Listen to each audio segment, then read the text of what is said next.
এখন আমি তোমাদেরকে বলছিলাম যে কম্প্রেসার অয়েলটা কোথা থেকে চুজ করা হবে। এইখানে দেখো এটা কিন্তু একটা ক্লিয়ার আছে, ক্লিয়ার না হলে কি সে টিডিসি বিডিসি হতো?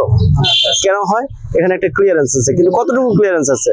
বেশি ক্লিয়ার থাকলে তো এখান থেকে লিক করে এদিক দিয়ে বাতাসটা বের হয়ে যাবে, চাপটা বের হয়ে যাবে না, কিন্তু সেটা কি বের হয়? হয় না। এটা যে পরিমাণ ক্লিয়ারেন্স আছে ওই পরিমাণ তেলটা দিয়ে এখানে আবার ব্লকেজ করা আছে, যার কারণে লিকেজ হয় না। বলো।